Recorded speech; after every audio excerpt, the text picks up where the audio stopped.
الله والله والله والله الله والله. أعوذ بالله من الشيطان الرجيم. بسم الله الرحمن الرحيم.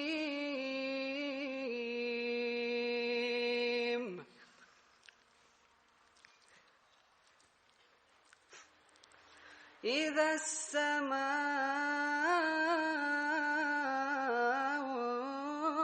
فطرت وإذا الكواكب انتثرت وإذا البحار فجرت وإذا القبور بعثرت علمت نفس ما قدمت وأخرت. يا أيها الإنسان ما غرك بربك الكريم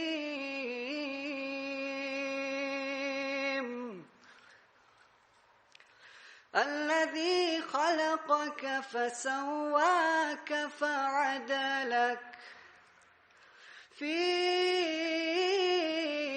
أي صورة ما شاء ركبك.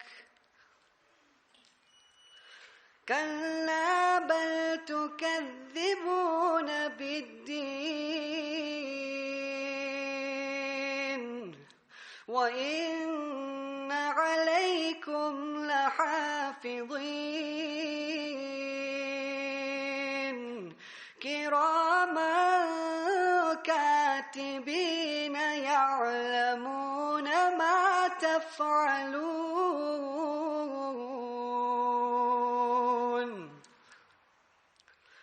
إن الأبرار لفي نعيم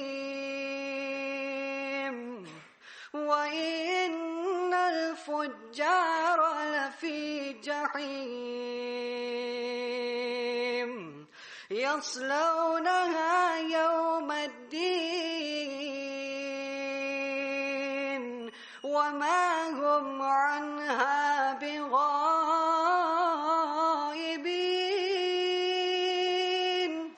وما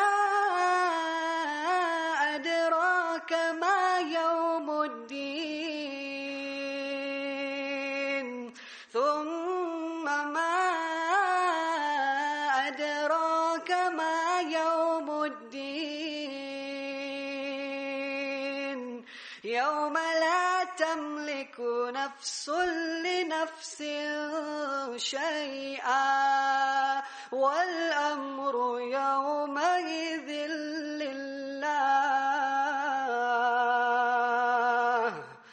صدق الله العظيم.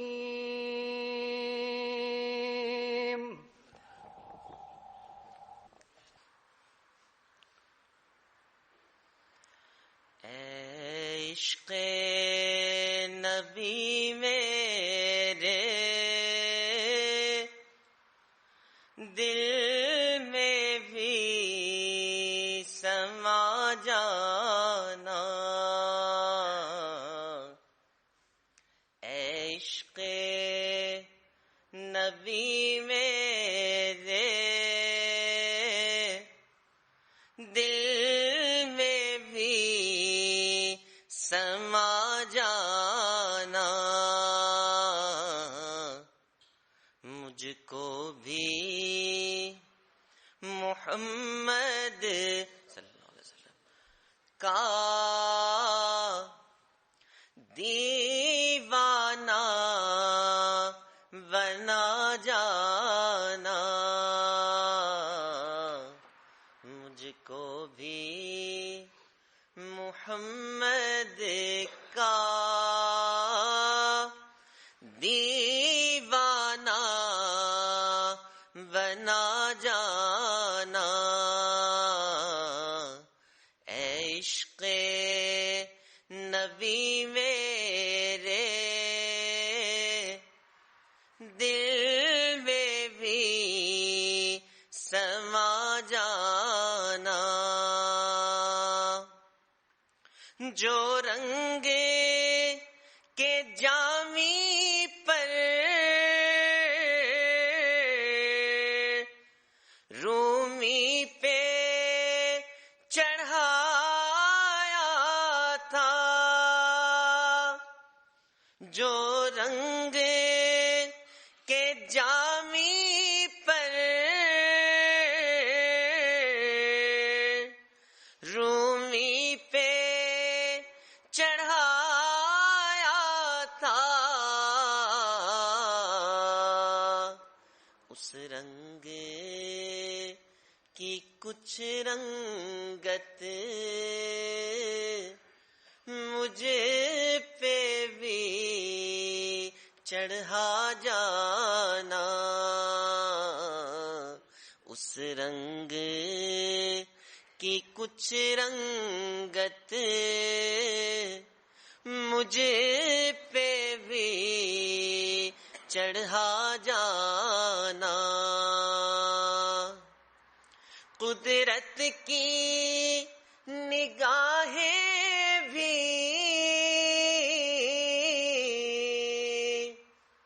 جس چہرے کو تکتی تھی،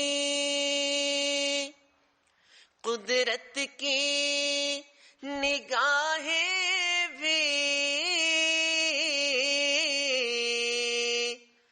جس چہرے کو تکتی تھی، اس چہرہ انور کا دیدار کرا جانا، اے عشق نبی میرے دل میں بھی سما جانا، جس خواب میں ہو جائے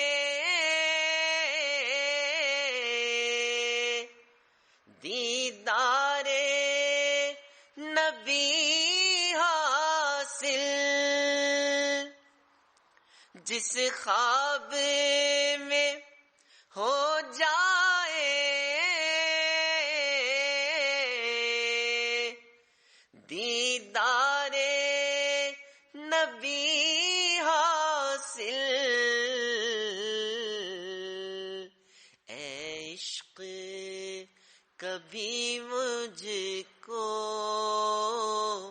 نیند ایسی سلا جانا، مجھ کو بھی محمد کا دیوانہ بنا جانا، دنیا سے ریاض ہو جب عقبا کی طرف جانا، دنیا سے ریاض ہو جب عقبا کی طرف جانا، داغ غم احمد سے سینے کو سجا جانا، داغ غم احمد سے سینے کو سجا جانا، اے عشق نبی میرے دل میں جانا مجھ کو بھی محمد کا دیوانہ بنا جانا.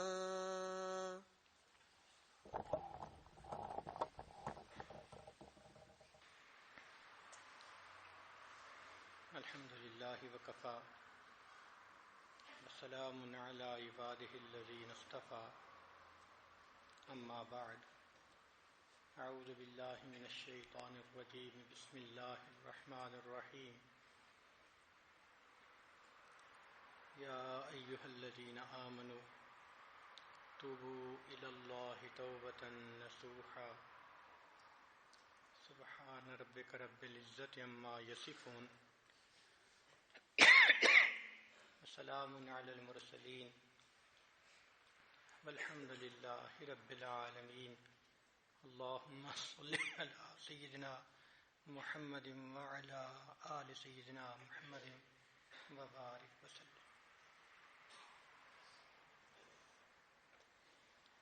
تصوف و سلوک کے بارے میں ایک مشہور قول ہے کہ اس میں انسان کو مقامات عشرہ طے کرنے ہوتے ہیں. ان مقامات عشرہ کا تذکرہ سلف صالحین سابقین کی کتابوں میں بھی ہے اور جو قریب کے زمانے کے بزرگ گزرے ان کی کتابوں میں بھی ہے. یہ 10 عنوانات ہیں: توبہ، انابت، زہد، ریاضت. ان کا اختتام رضا پر ہوتا ہے اور رضا سب سے آخری مقام ہے. تو کسی نے اس دفعہ یہ بہت ہی اچھا مشورہ دیا کہ 10 بیانات کرنے ہیں تو کیوں نہ ان مقامات کے بارے میں ہی کچھ تفصیل ہو جائے. تو ایک افادیت کو سامنے رکھتے ہوئے، فائدے کو سامنے رکھتے ہوئے اس دفعہ بیانات کی ترتیب ہم نے اسی طرح بنائی. اسی لیے آج کا عنوان توبۃ النصوح ہے. اللہ رب العزت نے انسان کو خیر اور شر کا مجموعہ بنایا ہے. جو سراپا خیر وہ فرشتے، جو سراپا شر وہ شیطان، جو خیر اور شر کا مجموعہ وہ حضرت انسان. ہر بندے کے اندر خیر بھی ہے، شر بھی ہے. خیر غالب آئے تو یہ انسان بن جاتا ہے، شر غالب آئے تو یہ حیوان بن جاتا ہے. اب یہ بندے پہ منحصر ہے کہ وہ اپنے اوپر کس کو غالب کرتا ہے. اس لیے ہر انسان کے اندر چند صفات ہیں. سب سے پہلے صفت بہیمیہ، جانور، بہائم ان کو کہتے ہیں. جانوروں کی کیا خاص بات ہوتی ہے؟ ان میں حرص ہوتی ہے جس کی وجہ سے ہر وقت چرتے رہتے ہیں، کھاتے رہتے ہیں. اور شہوت ہوتی ہے، جب ضرورت ہوتی ہے اسے پورا کر لیتے ہیں. یہ 2 چیزیں ان کے ساتھ مخصوص ہیں. تو انسان کے اندر بھی یہ دونوں باتیں آ جاتی ہیں. پھر صفت سبعیہ، درندوں والی صفتیں. مثلا درندوں میں صفت ہوتی ہے غضب کی، کینہ، ظلم، قتل. یہ تمام صفات بندے کے اندر بھی آ جاتی ہیں اگر وہ اپنے اوپر محنت نہ کرے. ایک ہے صفت شیطانیت، وہ ہے حسد، سرکشی، مکر و فریب، فساد، بہانہ بازی، حیل و حجت. یہ چیزیں بھی انسان کے اندر آ جاتی ہیں. اور ایک صفت ربوبیت کہلاتی ہے، کبریائی، بڑا ہونا، فخر ہونا، اپنی مدح اور ستائش کو پسند کرنا.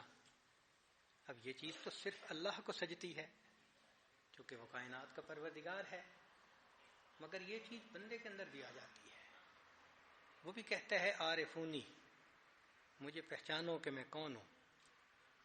ہم چنا دیگر نیست، ہمارے جیسا کوئی دوسرا نہیں. دوسرے لفظوں میں کہتا ہے ہم چنا ڈنگرے نیست، کہ ہمارے جیسا دوسرا کوئی جانور ہے ہی نہیں۔ گناہوں کی سب سے بڑی سزا یہ ہے کہ اللہ رب العزت بندے سے ناراض ہوتے ہیں۔ اس سے بڑی سزا اور کوئی نہیں ہو سکتی کہ مالک الملک کسی بندے سے خفا ہو جائیں اور ناراض ہو جائیں۔ اس لیے گناہوں کی پہلی سزا جو بندے کو ملتی ہے وہ یہ کہ اللہ تعالیٰ مناجات کی لذت سے بندے کو محروم کر دیتے ہیں۔ یہ سب سے ادنا سزا ہے۔ پہلے قدم پر گناہ کیا تو پہلی سزا جو ملی، چنانچہ فرمایا ان ادنا ما اسنع بالعبد اذا آثر شہوتہ علی طاعتی ان احرمہ لذیذ مناجاتی۔ ادنا سزا جو میں بندے کو دیتا ہوں جب اس کی شہوت اس کی طاعت پر غالب آ جاتی ہے کہ میں اس کو اپنی مناجات کی لذت سے محروم کر دیتا ہوں۔ یہ سب سے ادنا سزا ہے۔ اس سے اوپر پھر انسان کی تکبیر اولیٰ بھی قضا، پھر جماعتیں بھی قضا، پھر دوسرے گناہ شروع ہو جاتے ہیں۔ بنی اسرائیل کے ایک عالم کا واقعہ لکھا ہے، کسی گناہ میں ملوث ہو گئے۔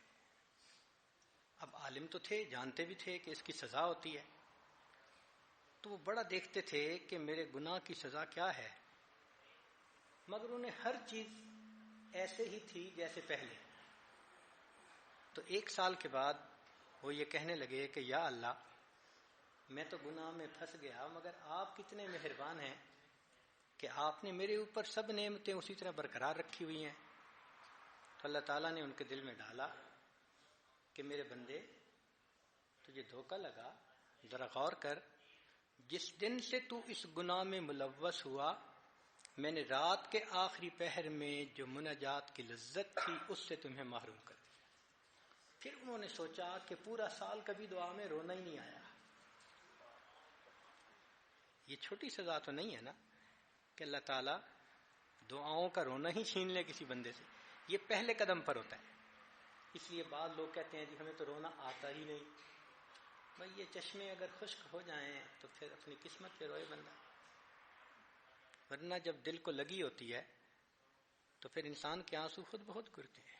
جس ماں کا جوان بیٹا فوت ہو جائے اس کو رلانے کے لیے مرثیہ خوانی کی ضرورت ہوتی ہے، اس کا دل رو رہا ہوتا ہے، اس کی آنکھوں سے ٹپ ٹپ آنسو گر رہے ہوتے ہیں۔ تو جس کا دل غم زدہ ہو جائے پھر اس کی آنکھوں سے یہ ندامت کے آنسو گرنے آسان ہو جاتے ہیں۔ دوسری بات، ایک تو اللہ تعالیٰ عبادات کی لذت چھین لیتے ہیں، دوسرا اعمال کی توفیق بھی چھین لیتے ہیں۔ تلاوت کو دل نہیں کرتا، نفلوں کو دل نہیں کرتا، تہجد میں نہیں اٹھا جاتا، اعمال کی توفیق ہی چھنتی چلی گئی۔ نماز با جماعت چھوٹنا بھی کسی نہ کسی گناہ کی سزا ہوتی ہے۔ یہ نہ سوچیں کہ ہم نہیں جماعت میں گئے، ہمیں جاننے نہیں دیا گیا، ہمیں پہنچنے نہیں دیا گیا۔ یہ نہیں کہ ہم تہجد میں نہیں اٹھتے، نہیں، اللہ تعالیٰ ہماری شکل ہی نہیں دیکھنا پسند کرتا ہے، اٹھنے ہی نہیں دیتے۔ فرشتوں کو بھیجتے ہیں، وہ تھپکی دے دے کے بندے کو سلا دیتے ہیں۔ تیسرا، رزق میں تنگی۔ ومن اعرض عن ذکری فإن له معیشۃ ضنکا۔ حدیث پاک میں ہے ان العبد لیحرم الرزق بالذنب یصیبہ۔ جو انسان گناہ کرتا ہے اس گناہ کے ذریعے جو رزق اس کو پہنچنے والا ہوتا ہے اللہ اس رزق سے اس کو محروم کر دیتے ہیں۔ اور آج رزق کی پریشانی کی باتیں اکثر و بیشتر ہیں، ان کی وجہ ہمارے اپنے گناہ ہوتے ہیں۔ پھر تیسرا، مخلوق میں ذلت۔ سیدہ عائشہ صدیقہ رضی اللہ عنہا حدیث پاک کی روایت فرماتی ہیں کہ جب بندہ اللہ تعالیٰ کی نافرمانی کرتا ہے تو تعریف کرنے والا بھی اس کی حجب کرنے لگ جاتا ہے۔ جو تعریفیں کرتے ہیں وہی بد تعریفی کرنی شروع کر دیتے ہیں۔ بیوی کی زبان سے الٹی باتیں، بچوں کی زبان سے باتیں، قریبی رشتہ داروں کی، دوستوں کی۔ اللہ اکبر! مالک الملک کی نافرمانی کر کے سکھ کا سانس نہیں بندہ لے سکتا. اللہ تعالیٰ بھی اس کو دنیا میں خوب سزا دیتے ہیں.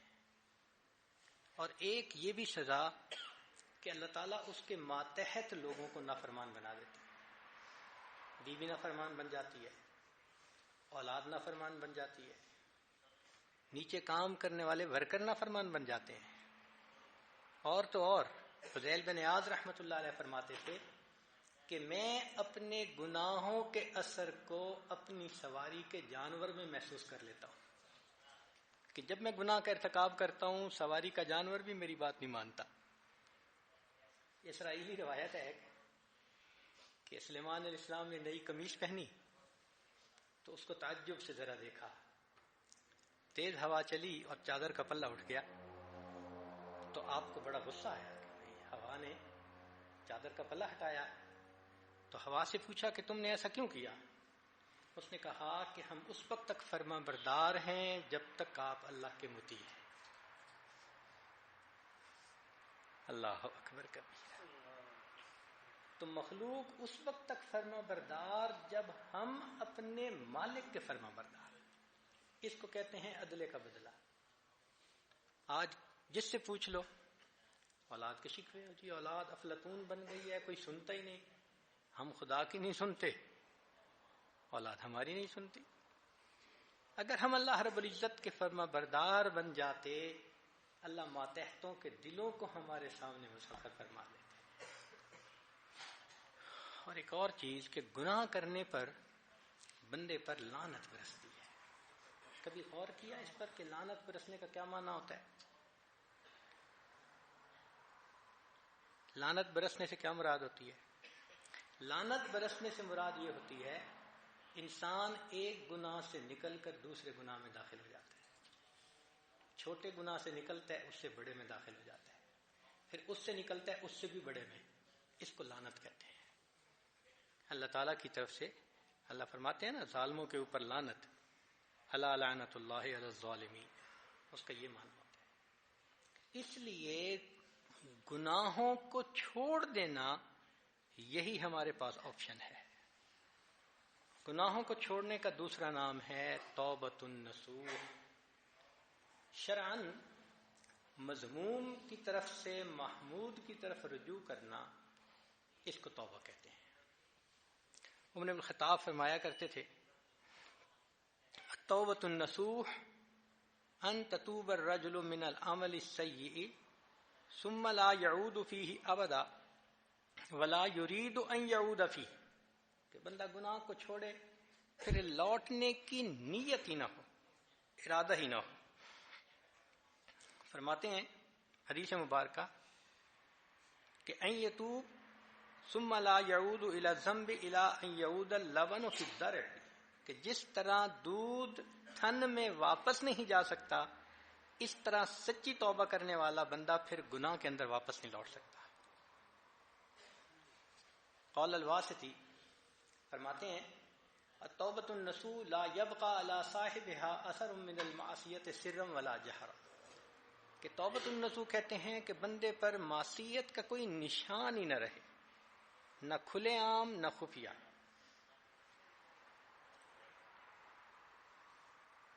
اور تفسیر القرآن تستری میں لکھا ہے کہ التوبۃ النصوح ان تترک الذنب کما اتیتہ وتبغضہ کما احببتہ.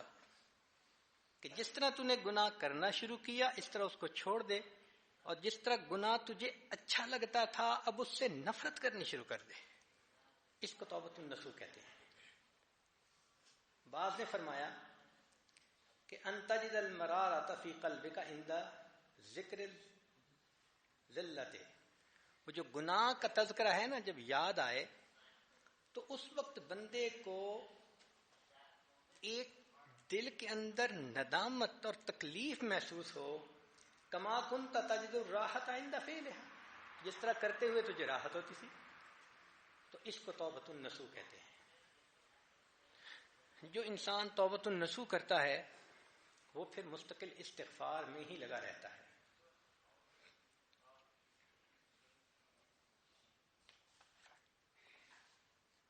ابن عباس عنہ فرماتے ہیں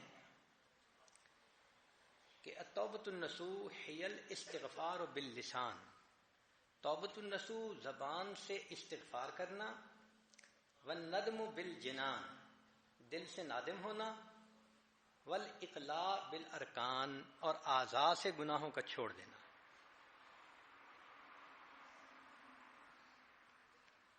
ذنون مصری رحمۃ اللہ علیہ فرماتے ہیں کہ التوبۃ النصوح ہی ادمان البقاء علی ما سلف من الذنوب، کہ جو گناہ کر چکا اس پر رونا تڑپنا، اس کا نام توبۃ النصوح ہے۔ اور یہ توبہ فی الفور واجب ہوتی ہے، اس میں ہم بہت کوتاہی کرتے ہیں۔ ہم سمجھتے ہیں کہ جو گناہ ہم نے بچپن یعنی جوانی میں کیے، اب بڑھاپے میں توبہ کر رہے ہیں، توبہ ہو گئی۔ سنیے، اس گناہ پر دو طرح کی توبہ لازم تھی، ایک گناہ کرنے کی توبہ اور دوسرا توبہ کو مؤخر کرنے والے گناہ پر بھی توبہ۔ تو تاخیر بھی ایک گناہ ہے، توبہ فی الفور واجب ہوتی ہے بندے کی۔ اور اس کا مداوع یہ ہے کہ انسان نیکی میں خوب دل لگائے۔ اتبع السیئۃ الحسنۃ تمحوھا، برائی کے بعد اگر نیکی کرے تو وہ نیکی اس برائی کے اثرات کو دھو دیتی ہے۔ غنیۃ الطالبین میں ایک حدیث مبارکہ نقل کی گئی ہے کہ نبی علیہ السلام نے ارشاد فرمایا، میں نے قدیم گناہوں کے مقابلے میں جدید نیکی سے بڑھ کر کسی چیز کو اچھا نہیں پایا۔ میں نے قدیم گناہوں کے مقابلے میں جدید نیکی سے بڑھ کر کسی چیز کو اچھا نہیں پایا۔ اور ایک اور حدیث بھی وہی ہے کہ اللہ رب العزت چونکہ مہربان ہیں، اور فرمایا کہ ایک بندہ گناہ کرتا ہے، من جاء بالحسنۃ فلہ عشر امثالھا، نیکی کرتا ہے تو میں 10 گنا دیتا ہوں۔ تو فرماتے ہیں کہ بندہ گناہ کرتا ہے، لکھا جاتا ہے، پھر گناہ کرتا ہے، پھر گناہ کرتا ہے، حتیٰ کہ 5 گناہ ہو جاتے ہیں۔ پھر اس کے بعد ایک نیکی کرتا ہے، اللہ تعالیٰ فرشتے کو حکم فرماتے ہیں کہ اس بندے کے پہلے 5 گناہوں کو معاف کر کے باقی 5 نیکیاں لکھ دو۔ حالانکہ نیکی ایک کی ہوتی ہے، لیکن چونکہ 10 گنا اجر کا وعدہ ہے تو ایک نیکی پر 5 گنا معاف کروا کر بقیہ 5 نیکیاں اس کے نام اعمال میں لکھوا دی جاتی ہیں۔ عبداللہ ابن مسعود رضی اللہ عنہ فرماتے تھے کہ جنت کے 8 دروازے ہیں، ہر دروازہ کھلتا بھی ہے بند بھی ہوتا ہے، سوائے باب التوبہ کے کہ اللہ رب العزت اس کو کبھی بند نہیں ہونے دیتا۔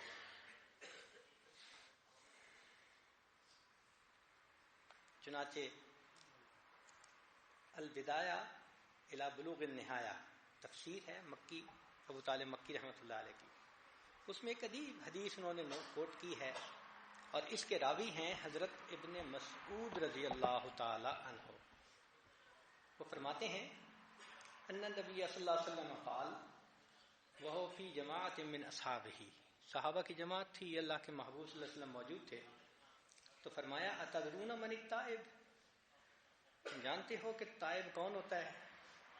انہوں نے کہا اے اللہ کے نبی صلی اللہ علیہ وسلم ہم نہیں جانتے، آپ بتلا دیجئے۔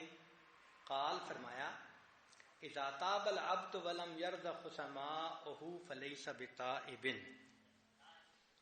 کہ جو بندہ توبہ کرے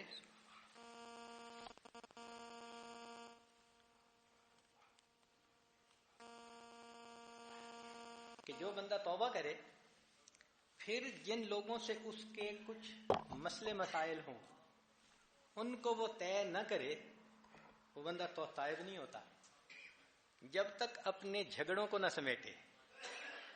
پھر فرمایا ومن تاب ولم یغیر لباسہ فلیس بتائب، جو توبہ تو کرے لیکن اپنا لباس نہ بدلے، فرمایا کہ وہ تائب نہیں ہے۔ ومن تاب ولم یغیر مجلسہ فلیس بتائب، جو توبہ کرے اور اپنی مجلس تبدیل نہ کرے، نیکوں کی مجلس کو اختیار نہ کرے، وہ تائب نہیں ہوتا۔ ومن تاب ولم یغیر نفقتہ وزینتہ فلیس بتائب، اور اپنے نان نفقہ کو کہ حلال کو اختیار کرے۔ ومن تاب ولم یغیر فراشہ ووسادہ فلیس بتائب، سبحان اللہ، سونے کے طریقے، اپنے بستر کو بھی نہ بدلے، یعنی اب نیکی کی زندگی پہ آ جائے. ومن تاب ولم یوسع خلقہ فلیس بتائب، جو توبہ کرے اور اپنے اخلاق کو اچھا نہ کرے وہ بھی تائب نہیں ہوتا.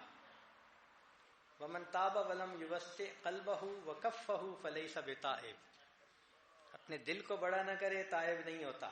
ثم قال النبی صلی اللہ علیہ وسلم فإذا تاب عن هذه الخصال فذلك تائب حقا، جو یہ اعمال کرے وہ بندہ سچی توبہ کرنے والا ہوتا ہے. اللہ اکبر کبیرہ. توبہ تین طرح کی ہوتی ہے. ایک ہوتی ہے گناہ سے نیکی کی طرف توبہ، یہ ہم عوام کے لیے ہے کہ گناہوں کو چھوڑیں نیکی کی طرف آئیں. اس کے بارے میں اللہ فرماتے ہیں والذین اذا فعلوا فاحشۃ، یہ ان کے بارے میں تذکرہ ہے. ایک ہے چھوٹی نیکی سے بڑی نیکی کی طرف آنا اور چھوٹی نیکی پر توبہ کرنا. اس کے بارے میں موسیٰ علیہ السلام نے جیسے فرمایا تھا انی تبت الیک، تو وہ تو اللہ کے پیغمبر تھے، تو اس تبت الیک سے معنی یہ تھا کہ ایک چھوٹے عمل سے بڑے عمل کی طرف وہ آ گئے تھے. اور ایک تیسری ہوتی ہے کہ انسان کی جب ترقی ہوتی ہے اور وہ پچھلے مقام کو دیکھتا ہے اور آگے اللہ نے کیا نعمت عطا فرمائی تو پھر وہ پچھلے مقام پر بھی توبہ کرتا ہے. اور اس کی مثال اللہ کے حبیب صلی اللہ علیہ وسلم فرمایا کرتے تھے انہ لا یغان علی قلبی، میرے دل کے اوپر بھی ایک پردہ آ جاتا ہے. اور وانی کنت استغفر اللہ فی کل یوم 70 مرۃ، میں بھی دن میں 70 مرتبہ اللہ کے سامنے استغفار کرتا ہوں. تو یہ استغفار کیا تھا؟ دل کے اوپر ایک ایسی کیفیت آتی تھی. وہ کیفیت کیا تھی کہ پچھلے مقام سے اگلے مقام پہ ترقی ہوتی تھی تو پھر پچھلے مقام پہ میں کیوں رہا اس پہ بھی توبہ کرتے تھے. اللہ اکبر کبیرہ. ہر لمحے اللہ والوں کی ترقی ہوتی ہے. ایک بات پکی ہے کہ جب شرائط توبہ جمع ہو جاتی ہیں تو قبولیت یقینی ہوتی ہے. یہ بات اچھی طرح ذہن میں بٹھا لیجئے کہ جب شرائط توبہ جمع ہو جاتی ہیں تو قبولیت کیا ہوتی ہے؟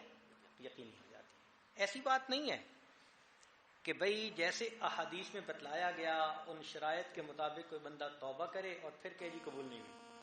نہیں، ایسی بات نہیں. یہ دنیا کے مسئلے نہیں ہیں کہ آپ ساری کاروائیاں پوری بھی کر دیں اپروول پھر بھی نہیں ملے گی. کیوں؟ کہ باس نے اپنا اتھارٹی دکھانی ہوتی ہے. یہاں معاملہ ایسا ہے کہ اللہ رب العزت تو چاہتے ہیں بندے توبہ کریں، اس لیے جو احادیث میں شرائط بتائی گئیں جب ان تمام کو انسان اکٹھا کر لیتا ہے پھر دل میں یقین رکھے اب میری توبہ اللہ نے یقیناً قبول فرما لی. پھر تذبذب والی بات نہیں ہوتی، کیونکہ اس تذبذب سے تو پھر شیطان فائدہ اٹھاتا ہے.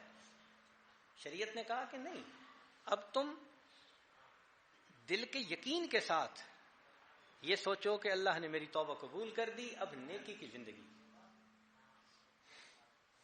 چنانچہ فرمایا لو عملتم الخطایا حتی تبلغ السماء، اگر تم اتنے گناہ کرو کہ وہ آسمان کی بلندیوں کو چھونے لگ جائیں، ثم ندمتم، پھر اس کے اوپر تم نادم شرمندہ ہو جاؤ، لتاب اللہ علیکم، اللہ تعالیٰ تمہاری توبہ کو پھر بھی قبول فرما لے گا.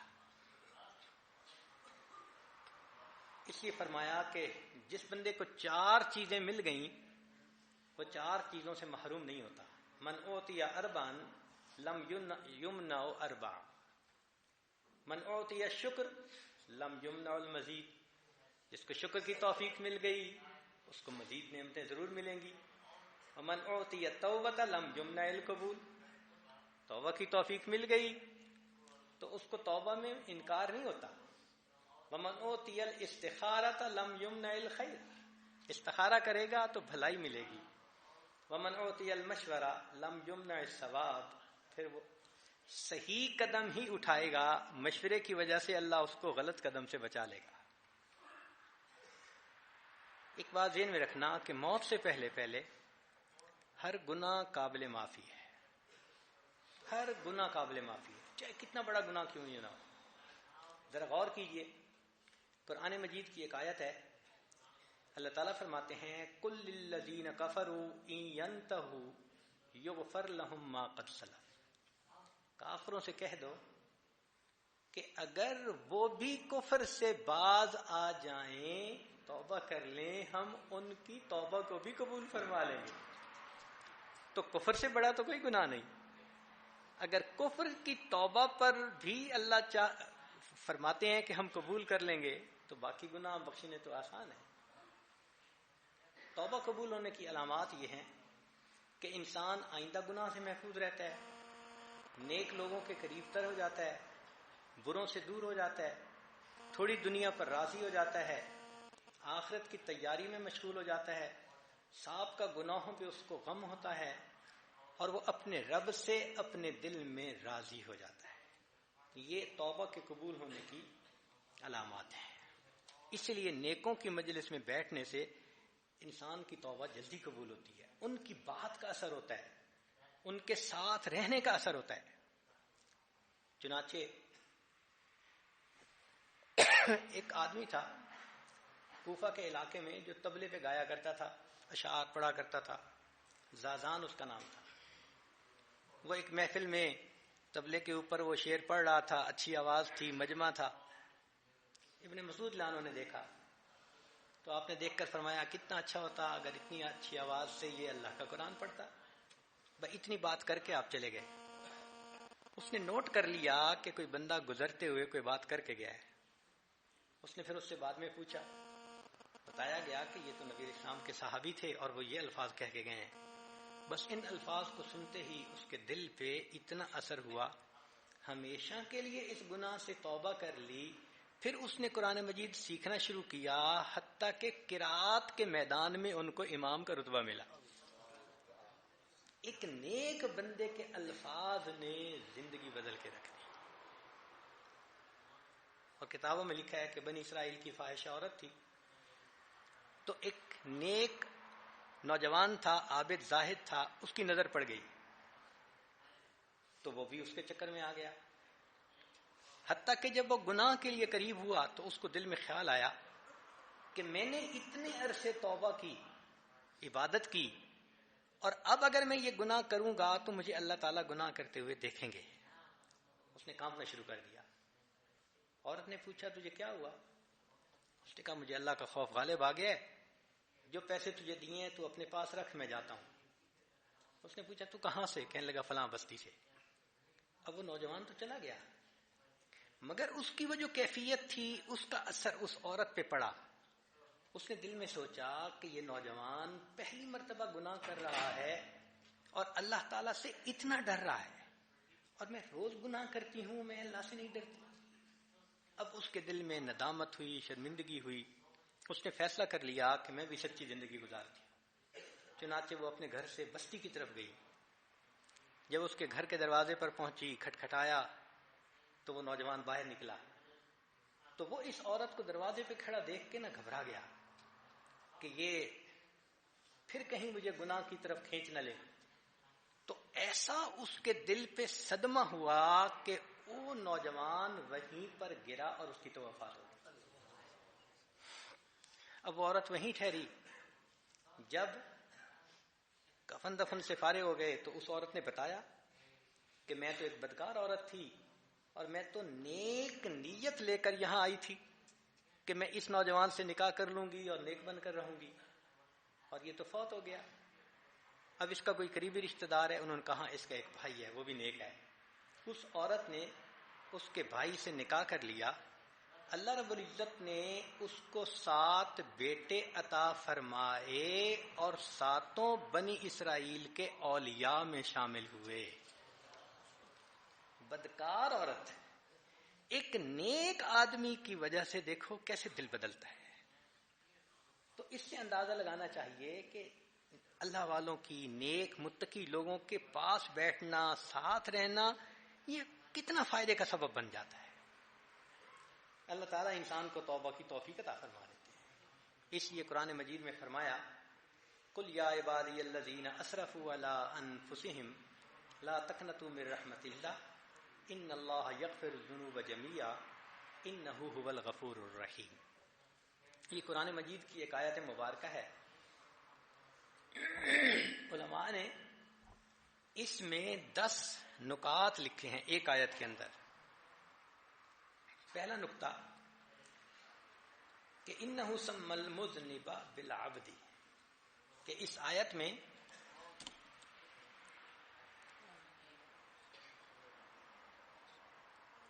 اللہ رب العزت نے گناہگار کو بندے کے نام سے خطاب فرمایا.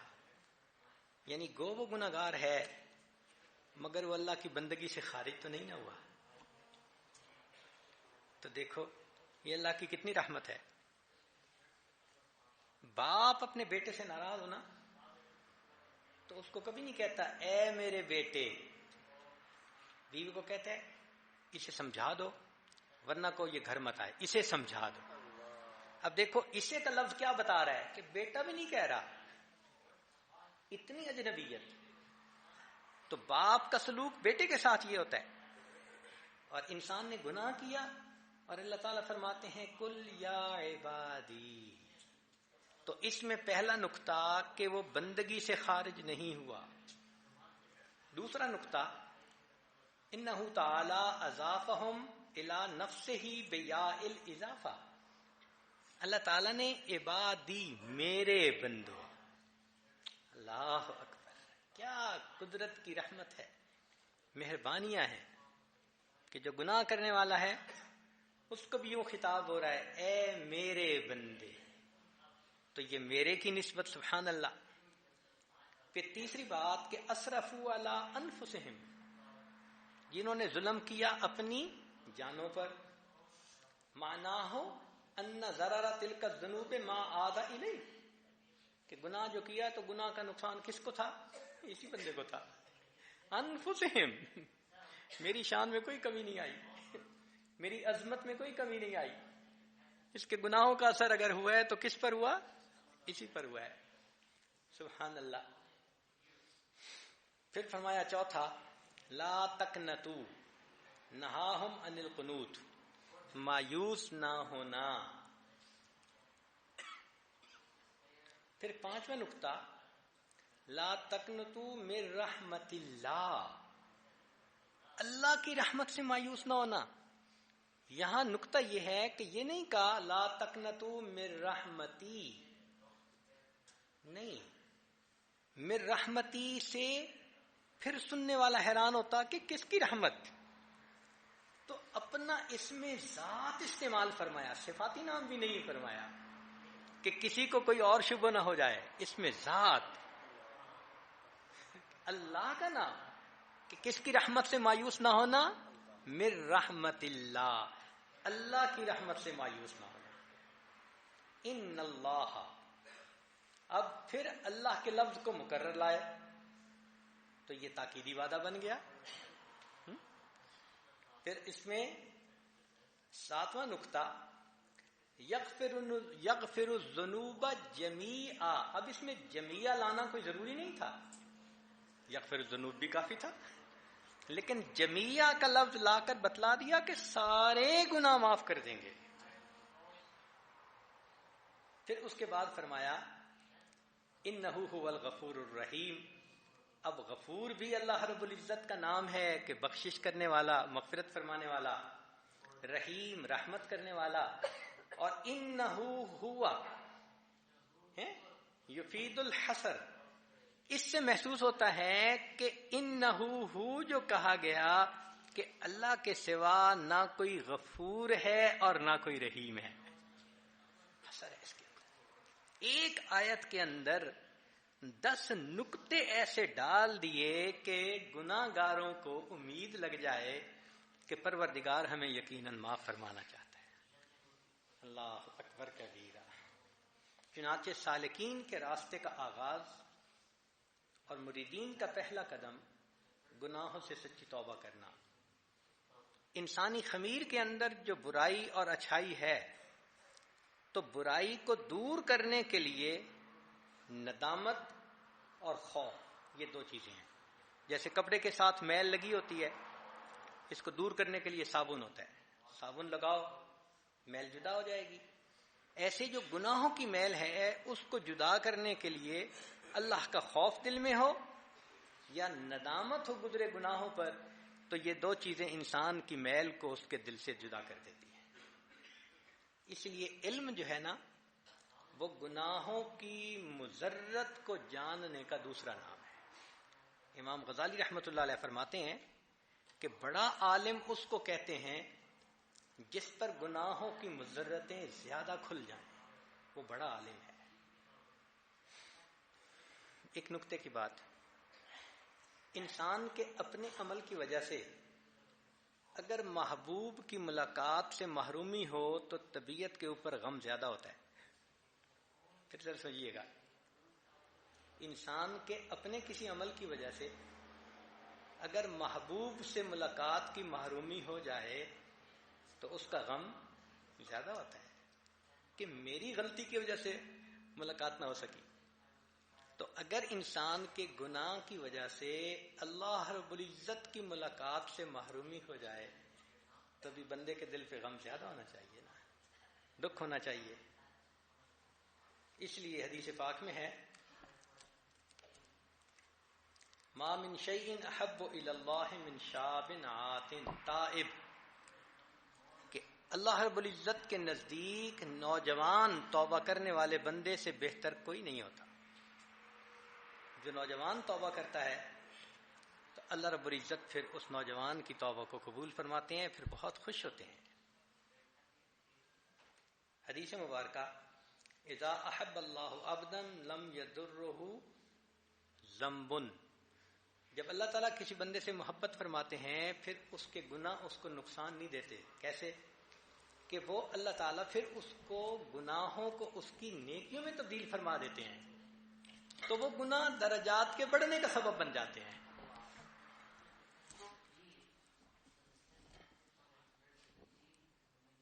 قتادہ رحمۃ اللہ علیہ فرماتے ہیں ان ھذا القرآن یدلکم علی دائکم و دوائکم، یہ جو قرآن مجید ہے یہ تمہیں بیماری بھی بتاتا ہے اور بیماری کی دوا بھی بتاتا ہے۔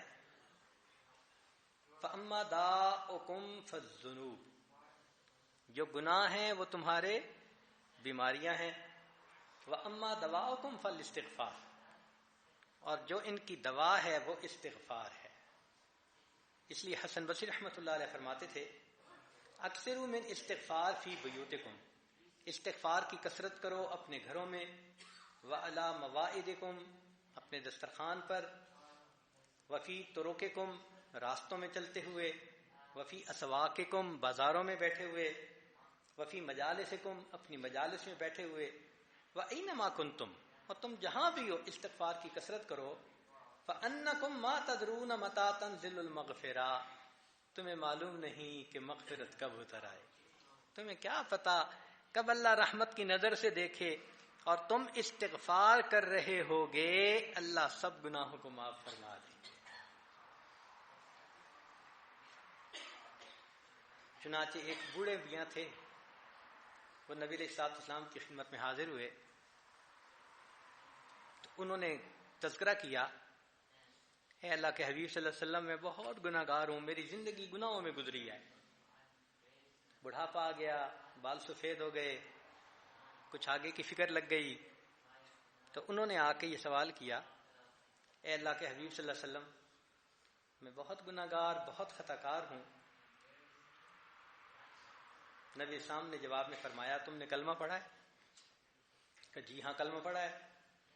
نبی اسلام نے فرمایا کہ تفعل الخیرات وتترک السیئات فیجعلہن اللہ لک خیرات کلہن، تو نیکیاں کر، گناہوں کو چھوڑ دے، اس کی وجہ سے اللہ تیرے پچھلے گناہوں کو بھی نیکیوں میں تبدیل فرما دیں گے۔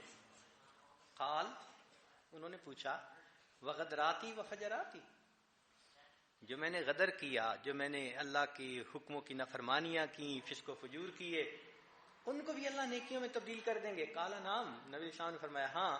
قال اللہ اکبر، اس نے کہا اللہ بہت بڑے ہیں۔ فما زال یکبر حتی توارا، وہ یہ اللہ اکبر کہتا ہوا چلا گیا حتیٰ کہ نظروں سے اوجھل ہو گیا۔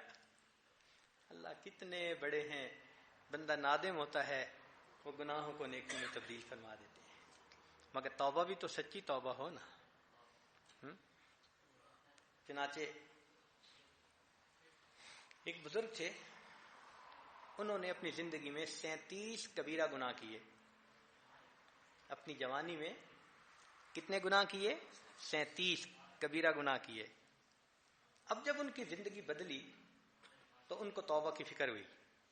اب دیکھیے انہوں نے مکافات کیا کی کہ ہر گناہ کے بدلے 1000 مرتبہ استغفار کیا، ہر گناہ کے بدلے 1000 مرتبہ استغفار کیا، 1000 رکعت نفل نماز پڑھی ہر گناہ کے بدلے، اور ہر 2 رکعت کے اندر ایک قرآن مجید ختم کیا، اور اس کے بعد پھر روتے تھے کہ پتہ نہیں میرے گناہ معاف ہوئے یا ابھی معاف نہیں ہوئے، پھر بھی رویا کرتے تھے۔ 37 گناہ تھے، ہر گناہ پر 1000 مرتبہ استغفار، اور ہر گناہ پر 1000 رکعت نماز، ایسی 1000 رکعت کہ ہر 2 رکعت پر قرآن پورا پڑھا کرتے تھے۔ اللہ اکبر، جن کے دل میں آگ لگ جاتی ہے ندامت کی، پھر وہ اللہ کو منانے کے لیے کیا کیا ہیلے اختیار کرتے ہیں۔ ہمارے دل میں بھی اگر یہ توبہ کی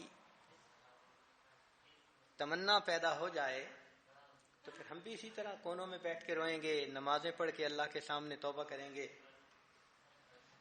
عمر رضی اللہ تعالیٰ عنہ یطلب من الصبیان الاستغفار ویقول انکم لم تذنبوا، عمر رضی اللہ عنہ چھوٹے بچوں کو دیکھتے تھے نا تو ان کو کہتے تھے بھئی میری طرف سے استغفار کرنا، اس لیے کہ تم لوگوں نے کبھی گناہ نہیں کیا۔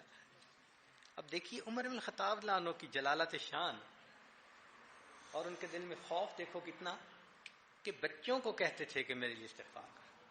اور ابو ہریرہ رضی اللہ عنہ کے بارے میں بھی آتا ہے، یقول لغلمان الکتاب قولوا اللہم اغفر لابی ہریرہ، ان کو کہتے تھے کہ تم کہو اللہ ابو ہریرہ کی مغفرت کر دے۔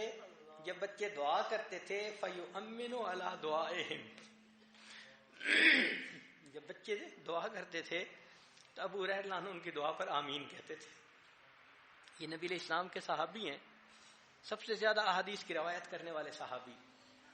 اللہ اکبر، ان کے دل میں کیا غم ہوگا، چھوٹے بچوں کو کہتے ہیں میرے لیے مغفرت کی دعا کریں، اور اگر وہ مغفرت کی دعا کرتے ہیں تو خود آمین کہتے ہیں، اللہ دعا کو قبول کر لیجیے۔ اللہ اکبر کبیرہ۔ چنانچہ ابن جوزی رحمۃ اللہ علیہ نے روضۃ المشتاق کتاب میں یہ حدیث مبارکہ لکھی ہے کہ نبی علیہ الصلوۃ والسلام نے ارشاد فرمایا، یؤتی یوم القیامۃ بالتوبۃ فی صورۃ حسنۃ ورائحۃ طیبۃ، قیامت کا دن ہوگا، اللہ تعالیٰ توبہ کو ایک خوبصورت شکل میں پیش فرمائیں گے اور اس میں سے بڑی خوشبو آ رہی ہوگی، جیسے کسی خوبصورت انسان نے بڑی خوشبو لگائی ہو تو اس کے قریب آ کر اچھا لگتا ہے، مگر کیا ہوگا، فلا یجد رائحتها ولا یرا صورتها الا مؤمن، نہ اس کی صورت کو نہ اس کی خوشبو کو مومن کے سوا کوئی اور نہیں دیکھ سکے گا، نہ کافر، نہ مشرک، نہ فاسق، گناہگار بھی نہیں دیکھ سکے گا، صرف مومن دیکھ سکیں گے۔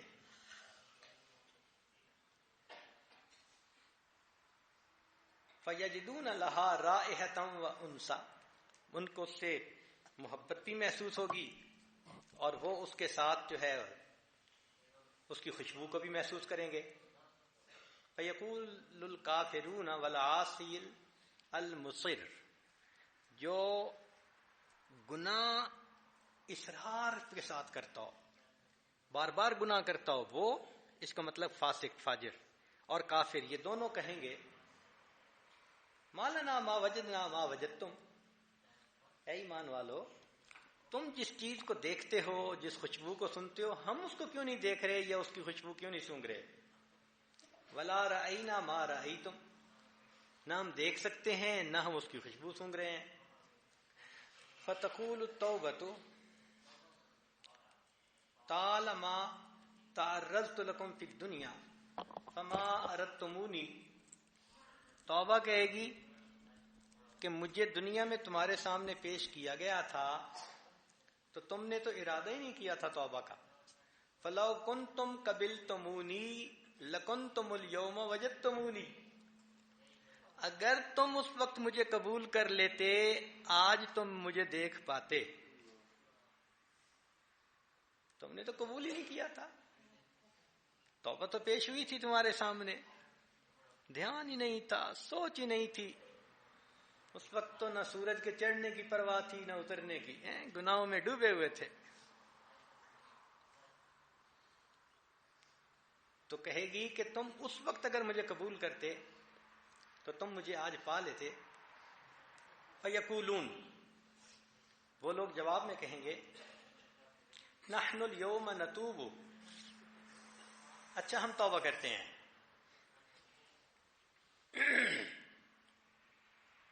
جب وہ کہیں گے نا کہ ہم اب توبہ کرتے ہیں، فینادی مناد من تحت العرش، عرش کے نیچے سے ایک منادی اس وقت یہ کہے گا ہیہات، دور ہو جاؤ. ذہبت الایام المہلہ، مہلت کے دن گزر گئے. وانقضا زمان التوبہ، توبہ کے دن چلے گئے. فلو جئتمونی بالدنیا وما اشتملت علیہ ما قبلت توبتکم ولا رحمت ابرتکم، دنیا اور جو کچھ دنیا کے اندر ہے اگر سارا تم لا کے پیش کر دیتے تو آج اس کے بدلے میں نہ تمہاری توبہ قبول ہوگی نہ تمہارے آنسوؤں پر رحمت کی جائے گی.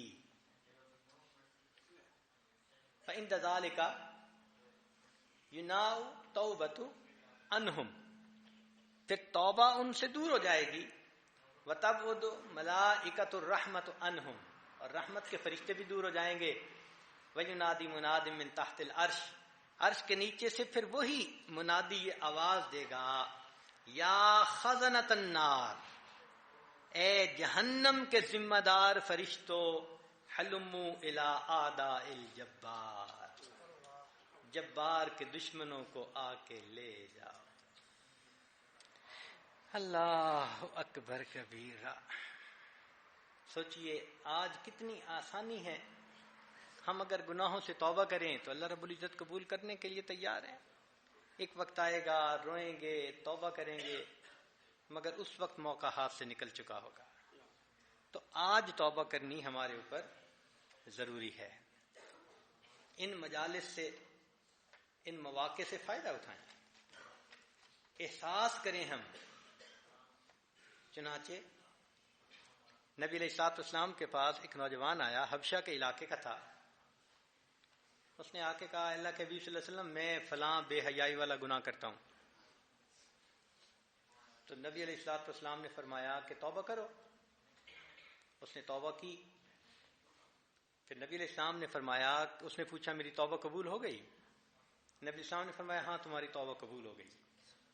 پھر اس کے بعد اس نے پوچھا اے اللہ کے نبی صلی اللہ علیہ وسلم، جب میں وہ بے حیائی والا گناہ کر رہا ہوتا تھا کیا اللہ تعالیٰ مجھے دیکھ رہے ہوتے تھے؟ تو نبی علیہ السلام نے فرمایا ہاں اللہ تعالیٰ تمہیں دیکھ رہے ہوتے تھے. جب نبی علیہ السلام نے فرمایا ہاں، اس نوجوان نے ایک چیخ ماری، زمین پر گرا اور اس کی روح ہی قبض ہو گئی. روح ہی قبض ہو گئی. اوہو، اس حال میں مجھے میرے اللہ نے دیکھا، اس گناہ کرتے ہوئے مجھے میرے مالک نے دیکھا. اس نے چیخ ماری، گرا اور پھر وہیں پر فوت ہو گیا. اللہ اکبر کبیرہ. ابو عمر بن علوان اپنے بارے میں لکھتے ہیں کہ میں حالت نماز میں تھا، مجھے کوئی شیطانی شہوانی خیال آ گیا اور نماز کے اندر میری شہوت بیدار ہو گئی. نماز کی کیفیت ہے، بس ایک خیال آیا اور کیفیت بدل گئی. وہ کہتے ہیں کہ میں نے نماز تو مکمل کر لی مگر نماز مکمل کرنے کے بعد جب میں گھر آیا تو میں نے دیکھا کہ میرا چہرہ سیاہ ہو چکا ہے، میرے چہرے پہ سیاہی آ چکی تھی. تو کہنے لگا کہ میں بہت استغفار کرتا رہا، میرا دل کہہ رہا تھا کہ یہ جو نماز میں میری کیفیت ہوئی اس کی وجہ سے پھٹکار پڑی اور میرے چہرے کو سیاہ کر دیا گیا. اب میں جب دیکھتا تو میری سیاہی زائل نہیں ہوتی تھی. 3 دن تک میں توبہ کرتا رہا. پھر میں نے سوچا کیوں نہ میں اپنے شیخ کے پاس جاؤں. چنانچہ تیسرے دن جب میں جانے لگا تو میری سیاہی جسم کی زائل ہو گئی، رنگ ٹھیک ہو گیا. جب میں شیخ کے پاس پہنچا تو ابھی میں نے بات نہیں کی تھی، صرف سلام کیا تھا. تو جنید بغدادی رحمۃ اللہ نے فرمایا اگر تمہارے شہوت والے اس گناہ پر تمہاری طرف سے میں نے توبہ نہ کی ہوتی تو تم اس سیاہی کو لے کر اللہ کے سامنے پیش ہوتے. اللہ اکبر. کہتے ہیں میں نے بھی بات نہیں کی، میں صرف گیا اور میں نے سلام کیا، اور میرے سلام کرنے پر انہوں نے یہ کہا کہ اگر تمہارے شہوت والے گناہ پر میں نے استغفار تمہاری طرف سے نہ کیا ہوتا تو تم اسی سیاہی کو لے کر اپنے رب کے حضور پیش کیے جاتے. اللہ اکبر کبیرہ. دور بیٹھا کوئی تو دعائیں دیتا ہے، میں ڈوبتا ہوں سمندر اچھال دیتا ہے. ہم گناہوں کا ارتکاب کر لیتے ہیں، اللہ تعالیٰ پھر نیکی کی توفیق دے دیتے ہیں، پھر قبول فرما دیتے ہیں نیکی کے لیے. اس کی وجہ کیا ہوتی ہے کہ اللہ رب العزت کے سامنے کچھ ہاتھ اٹھتے ہیں جن کو اللہ تعالیٰ خالی نہیں لوٹاتے. تو اس لیے رمضان مبارک کا یہ مہینہ اللہ رب العزت کی رحمتوں کا خزینہ ہے، ہم اس سے فائدہ اٹھائیں. آخری عشرہ ہے وَآخِرُهَا اِتْقُم مِّنَ النَّارِ.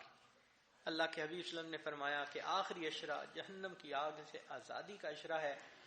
آج ہم اپنے گناہوں سے توبہ کر کے اللہ رب العزت سے مدد مانگیں اور یہ کہیں کہ یا رب ارحم من لا راحم له سواک ولا ناصر سواک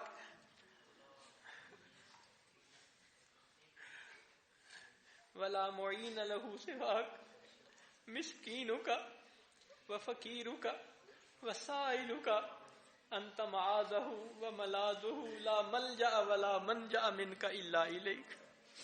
اللہ ہماری کوئی پناہ گاہ نہیں تیرے سوا، تیرے سوا ہماری کوئی پناہ گاہ نہیں، کوئی ٹھکانہ نہیں ہمارا. بس ہم آپ کی رحمت کی طرف متوجہ ہوتے ہیں. اے کریم آج کی اس مجلس میں ہمارے گناہوں کو معاف فرما دیجئے اور آئندہ ہمیں نیکوکاری پرہیزگاری کی زندگی نصیب فرما دیجئے. وآخر دعوانا ان الحمد للہ رب العالمین. دعا سے پہلے تھوڑی دیر کے لیے آنکھوں کو بند کر لیجئے، سر کو جھکا لیجئے. دنیا اور جو کوئی دنیا میں ہے اس سے ہٹ کٹ کے اللہ رب العزت کی یاد میں ڈوب جائیے.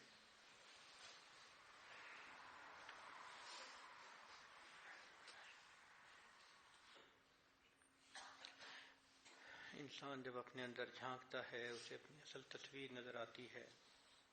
اپنے من کے دریچے کو کھولیے، اپنی اصل تصویر کو دیکھیے.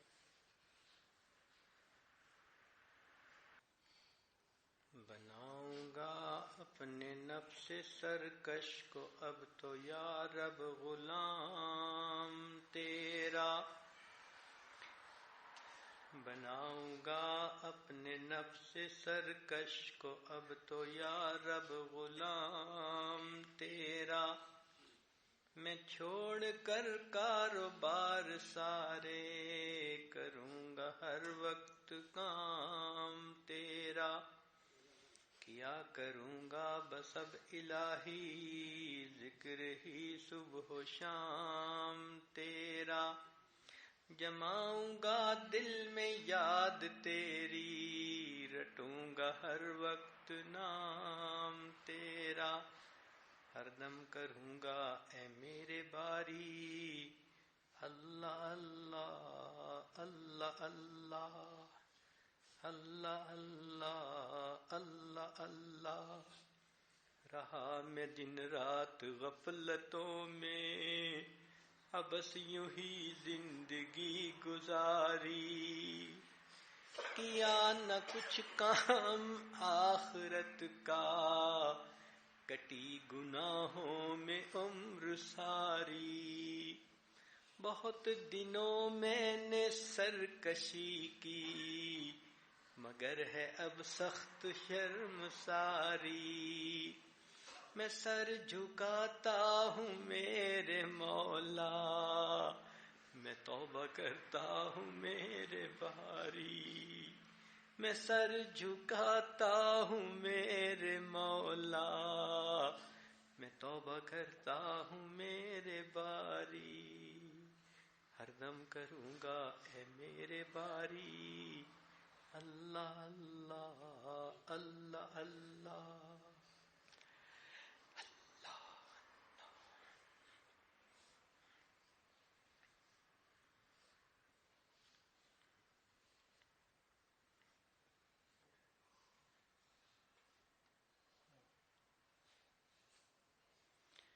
لا الہ الا اللہ محمد رسول اللہ۔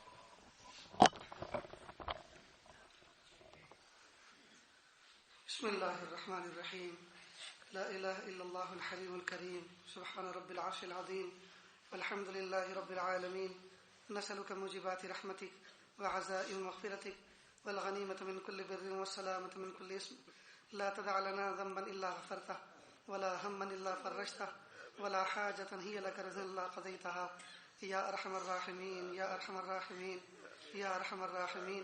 پیارے اللہ، ہم ظاہر میں آپ کے بندے، حقیقت میں نہایت گندے، اللہ ہمارے دلوں کی گندگی کو دور فرما، ہمیں اپنی بندگی کا سلیقہ عطا فرما، شرمندگی والے کاموں سے ہماری حفاظت فرما، برے دن سے، بری بات سے، بری رات سے، برے انجام سے ہماری حفاظت فرما، سوء خاتمہ سے ہماری حفاظت فرما۔ پیارے اللہ، ایک بار پھر آپ نے موقع عطا فرمایا کہ اللہ آپ کی چوکھٹ پکڑ کے بیٹھے ہیں، کہ اللہ بہت دور سے آئے ہیں، اللہ بہت دور سے آئے ہیں، اللہ بہت دور سے آئے ہیں، مشرق و مغرب سے، شمال و جنوب سے جمع ہو گئے ہیں، رب کریم آپ کے دربار میں آ کر بیٹھ گئے ہیں، کہ اللہ آپ کے نیک بندے کا سہارا پکڑ کر بیٹھ گئے ہیں۔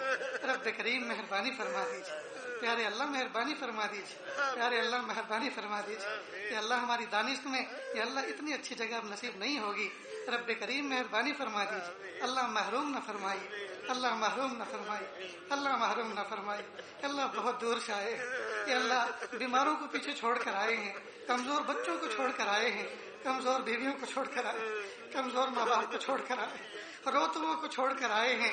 رب کریم مہربانی فرما لیجیے، اللہ قبول فرما لیجیے، اللہ سفر کی صحبتوں کو قبول فرما لیجیے، کہ اللہ آپ کو ڈھونڈتے آئے ہیں، رب کریم آپ کی محبت تلاش کرتے آئے ہیں، پیارے اللہ آپ کے گھر میں آ کے بیٹھ گئے، اللہ پناہ دے دیجیے، اللہ پناہ دے دیجیے، اللہ پناہ دے دیجیے، اللہ دامن عفو میں لے لیجیے، دامن عفو میں لے لیجیے، اللہ پیار کر لیجیے، اللہ پیار کر لیجیے، رب کریم اپنی محبت دے دیجیے، اپنی معرفت دے دیجیے، اپنا عشق دے دیجیے، اپنی ولایت دے دیجیے، رب کریم محروم نہ فرمائیے، محروم نہ فرمائیے، محروم نہ فرمائیے۔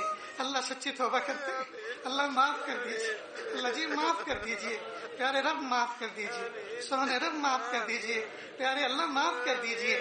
پیارے اللہ، دنیا کے کوئی سیٹ اگر ناراض ہو جائے، دنیا کے کوئی مالک اپنے نوکر سے ناراض ہو جائے اور نوکر معافی مانگ لے، صاحب معاف کر دیجئے، صاحب معاف کر دو، وہ معاف کر دیتا ہے لیکن غصے میں کہتا ہے ابھی دفع ہو جا، کل نظر آنا، وہ اس لیے دور کرتا ہے کہ ابھی اس پہ تاثر ہے۔ رب کریم بندے تاثر سے خالی نہیں ہیں، بندے تاثر رکھتے ہیں۔ اللہ ہم نے آپ کی ذات کے بارے میں سنا ہے کہ اللہ آپ تاثر سے بالکل آری ہیں، آپ تاثر سے بالکل فارغ ہیں۔ رب کریم جب آپ عین غضب کی حالت میں ہوتے ہیں اس وقت بھی صفت رحمت آپ سے جدا نہیں ہوتی۔ اللہ جی اگر آپ ہم سے بہت ناراض ہیں کہ اللہ ہم آپ کی صفت رحمت کا سہارا لے کر آپ سے معافی چاہتے ہیں، اللہ جی معاف کر دیجیے، اللہ جی معاف کر دیجیے، رب کریم معاف کر دیجیے، پیارے رب معاف کر دیجیے۔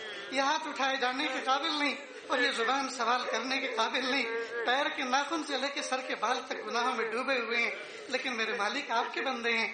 پیارے اللہ، آپ ہی نے تو فرمایا قل یا عبادی الذین اسرفوا علی انفسہم لا تقنطوا من رحمت اللہ ان اللہ یغفر الذنوب جميعا انہ هو الغفور الرحیم۔ رب کریم ابھی تو حضرت کی زبان سے ہم نے آپ کی آیت سنی ہے، رب کریم اس آیت کو واسطہ بنا کر، اس مبارک رات کو واسطہ بنا کر، اس عشر اخیرہ کو واسطہ بنا کر اللہ آپ سے بھیک مانگتے ہیں۔ کہ اللہ حاضرین مجلس کو گواہ بنا کر اللہ آپ سے بھیک مانگتے ہیں کہ اللہ دنیا کی عدالتوں کے نظام کو دیکھا، دنیا کے جیل خانوں کے نظام کو دیکھا، بھری محفل میں اگر کوئی اقرار جرم کر لے تو اس کے جرم میں تخفیف ہو جاتی ہے، اس کی سزا میں تخفیف ہو جاتی ہے، بلکہ اکثر اس کو معاف کر دیا جاتا ہے کہ اللہ ہم اقراری مجرم ہیں اور بھری مجلس میں اپنے جرموں کا اعتراف کرتے ہیں، اللہ معاف کر دیجئے، اللہ معاف کر دیجئے، پیارے رب معاف کر دیجئے، اللہ ہم سچی توبہ کرتے ہیں، رب کریم توبہ پہ ہمیں دوام عطا فرما دیجئے، توبہ پہ ہمیں استقامت عطا فرما دیجئے، اللہ ہمیں محروم نہ فرمائیے، اللہ ہمیں محروم نہ فرمائیے، اللہ قبول فرما لیجئے۔ رب کریم بہت دور دور سے آ کر بیٹھے ہیں پیارے اللہ، بوڑھے بھی ہیں، جوان بھی ہیں، کمزور بھی ہیں، صحت مند بھی ہیں، اللہ علماء صلحاء بھی ہیں پیارے اللہ، گنہگار بھی ہیں، رب کریم ہاتھ اٹھائے ہوئے ہیں، کسی نہ کسی کے ہاتھ تو آپ کو اچھے لگ رہے ہوں گے کہ اللہ اسی کے واسطے سے ہم سب کی مغفرت فرما دیجئے، ہم سب کی مغفرت فرما دیجئے، ہم سب کی مغفرت فرما دیجئے۔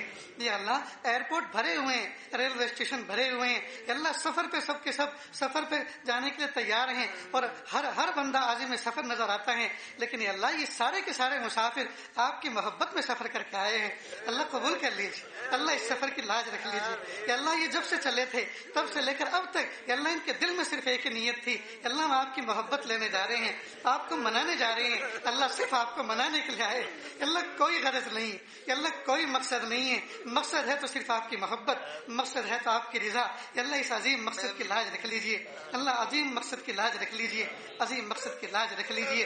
رب کریم ان آوازوں کو دنیا میں نہ جانے کہاں کہاں سنا جا رہا ہوگا اور کتنے لوگ ان پر ہاتھ اٹھائے ہوئے ہوں گے، یہ اللہ مستورات بھی ہیں، بہنیں بھی ہیں، بوڑھی عورتیں بھی ہیں، کہ اللہ چھوٹے چھوٹے معصوم بچے بھی ہیں، نہ جانے یہ اللہ کتنی رات گہری ہو چکی ہے ملکوں میں، کہ اللہ ماؤں نے اپنے بچوں کو تھپ تھپی دے کے اٹھا لیا ہوگا، بیٹا اٹھ جاؤ دعا ہو رہی ہے، حضرت کی مجلس ہے، رب کریم لاج رکھ لیجیے، اللہ جی لاج رکھ لیجیے، اللہ لاج رکھ لیجیے، اللہ لاج رکھ لیجیے، رب کریم لاج رکھ لیجیے، اللہ لاج رکھ لیجیے، اللہ جی قبول فرما لیجیے، اللہ قبول فرما لیجیے، اللہ قبول فرما لیجیے، کہ اللہ کب تک یہ خالی پیلی کے پھیرے لگتے رہیں گے، کہ اللہ کب تک سفر ہوتے رہیں گے، کہ اللہ اس سفر میں تو اپنی ولایت دینے کے فیصلے فرما لیجیے، کہ اللہ اگر آپ نے ہم سب کو اپنا ولی بنا لیا، کہ اللہ آپ کی شان میں کوئی کمی نہیں آئے گی، کہ اللہ ہم کمزوروں کا کام بن جائے گا، کہ اللہ ہم جہنم میں جانے سے بچ جائیں گے، اللہ جی بنا لیجیے نا اپنا، اللہ جی اپنا بنا لیجیے، اللہ اپنا بنا لیجیے، پیارے رب بنا لیجیے، پیارے رب بنا لیجیے، پیارے رب بنا لیجیے، اپنی محبت دے دیجیے، اپنی معرفت دے دیجیے،